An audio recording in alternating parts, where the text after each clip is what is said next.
दोस्तों नमस्कार। राहुल गांधी पर आज लखनऊ की अदालत ने 200 रुपए का जुर्माना ठोका है और यह भी कह दिया है कि अगली तारीख पर अगर राहुल गांधी हाजिर नहीं होते हैं तो फिर गैर जमानती वारंट जारी होगा और अगली तारीख मुकर्रर की है 14 अप्रैल। क्या है 14 अप्रैल और क्यों ये तारीख राहुल गांधी को राजनीतिक रूप से ज्यादा महत्वपूर्ण बना सकती है और ये अदालती फैसला बीजेपी और आरएसएस के लिए कितना खतरनाक हो सकता है, ये समझने की कोशिश हम करेंगे। दरअसल राहुल गांधी पर इस समय 2 दर्जन से ज्यादा मुकदमे हैं और मुकदमों का जो स्वरूप है वो सुनकर के आपको हंसी भी आ सकती है, आप रो भी सकते हैं विडंबना की वजह से। एक व्यक्ति ने बिहार में मुकदमा किया कि साहब राहुल गांधी के बोलने से वो इतना आहत हुआ कि दूध की बाल्टी उसके हाथ में थी, उसके हाथ कांपे, दूध गिर गया साहब, 250-300 रुपए का नुकसान हो गया। दोषी राहुल गांधी, मुकदमा होना चाहिए।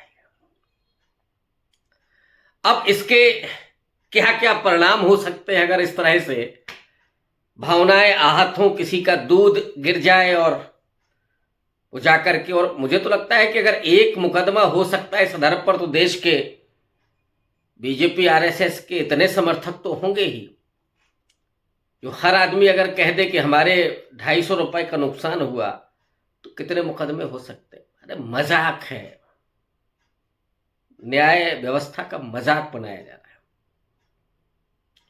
लेकिन लखनऊ की अदालत में क्या हुआ, एक मुकदमा लखनऊ में भी है, महाराष्ट्र में भी है और भी जगहों पर है कि राहुल गांधी ने सावरकर, सो कॉल्ड वीर सावरकर, और सो कॉल्ड या क्या कहें, खुद सावरकर के ही शब्दों में वीर सावरकर, दरअसल सावरकर ने छद्म नाम से वीर सावरकर नाम से किताब लिख डाली, अपनी जीवनी लिख डाली और उसमें तारीफ पर तारीफ, और वो छद्म नाम क्या था, चित्रगुप्त, उस नाम से। और जो जो लिखा उसमें कि क्या गांधी के साथ लंदन में रहते थे और कैसे अपनी वीरता का पूरा जिक्र करते हुए कि कूद गए जहाज से, वगैरह वगैरह। काला पानी की सजा में क्या हुआ और क्यों माफी मांग करके बाहर आ गए, क्या रणनीति थी, असलियत मालूम है इतिहासकारों को भी और इस देश के लोगों को भी। राहुल गांधी ने जो कहा था कि सावरकर अंग्रेजों के पेंशनर थे और सावरकर ने अंग्रेजों के सामने अपने आप को नौकर कहा, ये दोनों ही ऐतिहासिक रूप से बातें सत्य हैं। सावरकर ने जो 6 माफीनामे लिखे उसमें ये बाकायदा लिखा कि हुजूर अगर आप मुझे माफ कर देते हैं और जेल से छोड़ देते हैं तो हम जीवन भर आपके गुलाम बन के रहेंगे, सर्वेंट बन के रहेंगे, आपके लिए काम करेंगे, कभी स्वाधीनता आंदोलन में दाखिल नहीं होंगे बल्कि स्वाधीनता आंदोलन के खिलाफ काम करेंगे, आपके लिए मददगार होंगे। और वही किया भी, सिर्फ लिखा ही नहीं, किया भी। सुभाष चंद्र बोस के आजाद हिंद फौज के खिलाफ काम किया। 1942 के भारत छोड़ो आंदोलन के दरमियान अंग्रेजों की मदद की, लोगों को प्रोत्साहित किया कि अंग्रेजों की फौज में वो भर्ती हो जाएं। 60 रुपया महीना पेंशन पाते थे सावरकर, अंग्रेजों की जो उस समय कलेक्टर की तनख्वाह भी नहीं होती थी, 60 रुपया। यही बात राहुल गांधी ने कह दी, एक बार नहीं कई बार कह दी। महाराष्ट्र में कह दी भारत छोड़ो आंदोलन के दौरान, भारत जोड़ो यात्रा के दौरान। तो सावरकर के परिवार के लोग भी कोर्ट चले गए। उन्होंने कहा कि राहुल गांधी की बात से उनकी भावनाएं आहत हुई हैं, अपमान हुआ है सावरकर का, इसलिए मुकदमा होना चाहिए। वहां से भी फरमान जारी हो गया। राहुल गांधी ने कहा कि हम इस पर किताबों के साथ आकर के बहस करना चाहते हैं, एविडेंस के साथ आना चाहते हैं, फैक्ट के साथ आना चाहते हैं। और फैक्ट क्या है? पहले तो सावरकर के बारे में जो सूचनाएं थी वो वामपंथी इतिहासकारों के द्वारा थी, गांधीवादियों के द्वारा थी। और आज के दौर में वामपंथी इतिहासकार है तो उसको अर्बन नक्सल कह करके उसको कुछ भी आप घोषित करवा दें। गांधीवादी सोशलिस्ट है तो देशद्रोही तक कहा जा सकता है। लेकिन जब खुद उसी आइडियोलॉजी का कोई व्यक्ति, अटल बिहारी वाजपेयी के कैबिनेट में मंत्री रहा व्यक्ति अरुण शौरी, अगर वो लिख दे, अभी जो नई किताब आई है अरुण शौरी की जो काफी चर्चे में है, सावरकर की रियलिटी के बारे में, फैक्ट्स के बारे में, और कितने झूठ को एक्सपोज किया है अरुण शौरी ने। और अरुण शौरी कोई मामूली आदमी नहीं। अरुण शौरी वो है जिन्होंने डॉक्टर अंबेडकर पर बड़े डायरेक्ट हमले किए थे। अंबेडकर को थर्ड डिविजनर कहा था, अंबेडकर को फॉल्स गॉड कहा था।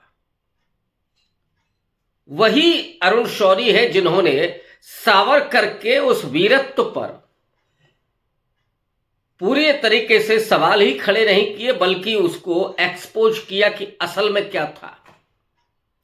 अब राहुल गांधी जब डॉक्यूमेंट के साथ जाते, लिटरेचर के साथ जाते, तो वो भी किताब हाथ में होती, और बहस के दौरान जब वो उन किताब को कोट करते तो क्या होता? तो अब तो आप झुठला भी नहीं सकते थे कि साहब ये तो वामपंथियों ने लिखी है कि फला लोगों ने लिखी है। उस समय क्या होता, ये समझ में आ गया कि सावरकर के परिवारी जनों को, इसलिए उन्होंने कहा कि नहीं साहब, राहुल गांधी तो झूठ बोलेंगे, दुष्प्रचार करेंगे, इसलिए साहब ये इजाजत उनको नहीं मिलनी चाहिए, बस उनको सजा दे दो। ये साहब मजाक चल रहा है, ऐसे पैरवी हो रही है, ऐसे वकील हैं। एक वकील यहां नृपेंद्र पांडे, जिन्होंने राहुल गांधी के खिलाफ, अब खैर नाम तो उनको मिल ही गया, आज कई जगह नृपेंद्र पांडे का नाम आएगा, तो बदनाम होंगे तो क्या नाम ना होगा, और संघ बीजेपी में थोड़ा कद भी बढ़ जाएगा, नंबर बढ़ जाएंगे, क्योंकि उन्होंने यहां मुकदमा कर लिया, 153 धारा भी लग गई। इतना कानून का दुरुपयोग अंग्रेजों ने भी नहीं किया जितना बीजेपी और आरएसएस ने किया। और जब वो मामला कोर्ट में आया तो जज साहब सुनवाई करना चाहते हैं, राहुल गांधी नहीं पहुंचे तो आज जज साहब ने 200 रुपए का जुर्माना कर दिया और अगली तारीख भी दे दी, 14 अप्रैल। कह दिया नहीं आएंगे तो फिर गैर जमानती वारंट भी जारी हो सकता है। जरा सोचिए, राहुल गांधी ने अगर 200 रुपया जमा ये भी देने से इनकार कर दिया और नहीं गए, और 14 अप्रैल को अगर आ गए, 14 अप्रैल डॉक्टर अंबेडकर की जयंती, इस देश के बहुजनों के सबसे बड़े नायक और बहुजनों का सबसे बड़ा उत्सव होता है 14 अप्रैल। और 14 अप्रैल को राहुल गांधी, सपोज दैट, एक हाथ में बाबा साहब का चित्र और दूसरे हाथ में संविधान लेकर के अगर लखनऊ पहुंच गए, जिस लखनऊ में चारों तरफ सड़कें जाम रहती हैं, रैलियां निकलती हैं, बाबा साहब अंबेडकर के चित्र के साथ लोग झूम करके सड़क पर निकलते हैं अपने सम्मान और स्वाभिमान को प्रदर्शित करने के लिए, बाबा साहब के विचारों से रूबरू होते हुए, उस सब दिन अगर राहुल गांधी लखनऊ पहुंच गए तो कोर्ट में जो फैसला होगा सो होगा। आरएसएस और बीजेपी का क्या होगा? सुल्तानपुर में भी एक मामला था, राहुल गांधी पहुंच गए थे, कोर्ट से लौट करके आए तो रामचेत से मिलते हुए आए, रामचेत की दुकान पर रुके,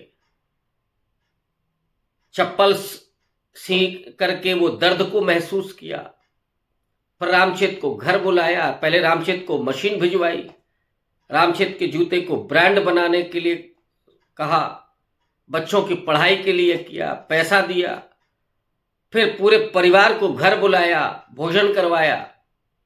ये वो नहीं है कि दलितों के बीच में जाकर के खिचड़ी भोज करें और वहां जाकर के विभाजन पैदा करें समाज में के साथ, वो इतिहास, झूठ का इतिहास नहीं करें। वो राहुल गांधी नहीं कर रहे।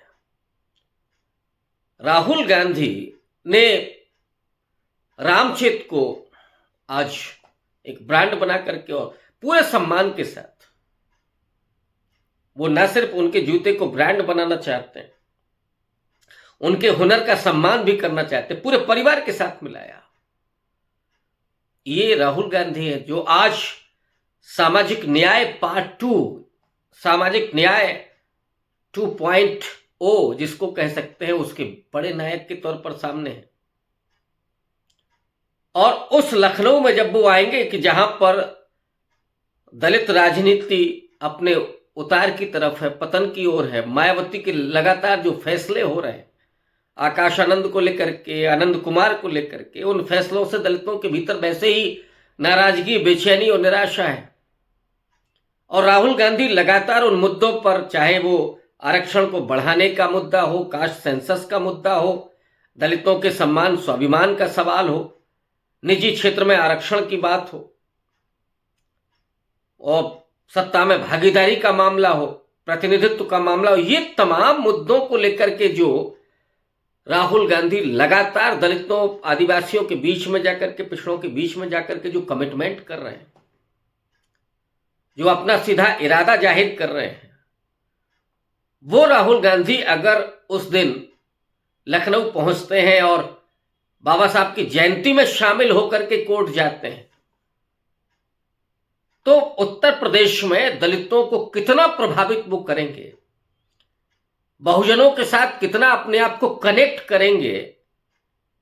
और वो तारीख राहुल गांधी के लिए बहुत महत्वपूर्ण हो सकती है, बीजेपी आरएसएस के लिए सबसे बड़ा खतरा भी पैदा कर सकती है।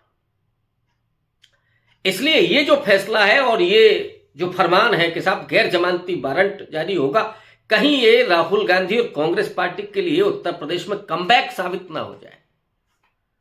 कांग्रेस पार्टी यहां जोर लगा रही है, कोशिश कर रही है, संगठन पर काम कर रही है।